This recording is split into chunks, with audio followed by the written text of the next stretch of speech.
Hello' everyone, আজি মোৰ senior এগৰাকী বিয়া আছিলে, গতিকে সন্ধিয়াৰ সময়ৰ পৰাই ভিডিঅ'টো আৰম্ভ কৰিছোঁ। এয়া বিয়াঘৰ আহি পালোঁ আৰু আহি পাই অকণমান বহি কৰি ল'লোঁ। তেওঁলোকৰ ফেমিলিৰ সকলোৰে লগত অকণমান কথা বতৰা পাতিলোঁ, যিহেতু বহুদিনৰ পাছতে আহিছোঁ বাহঁতৰ ঘৰলৈ আৰু বাৰ লগত সৰুৰে পৰা বণ্ডিংটো বহুত ভাল। আমাৰ ঘৰৰ পৰা অলপ ওচৰৰে আৰু এয়া মৰম লগা পূজা বা আৰু ভিডিঅ' কৰি মেলি একাপ কফি খালোঁ। আৰু মোৰ লগত অৱশ্যে মাহঁতো গৈছিলে, কিন্তু ভিডিঅ'ত উঠিবলৈ আমাৰ ৰাইজে অকণমান বেয়া পায় আৰু কফি খাই কৰি আহিলোঁ মেইন কৰ্চলৈ। আৰু মই যিহেতু ভেজে খাওঁ, গতিকে পোলাও, পনীৰ, নান কিবাকিবি আছিলে, লৈ কৰি আহিলোঁ আৰু খুব বেছি টেষ্টি আছিলে।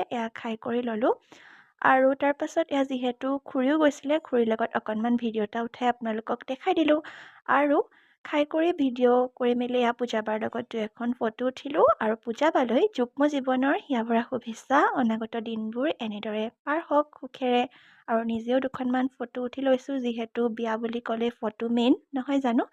আৰু তেনেহ'লে পুনৰ এটি ভিডিঅ'ৰ সৈতে আপোনালোকৰ মাজলৈ আকৌ আহিম। আজিলৈ আহিছোঁ, বাই বাই এভৰিৱান।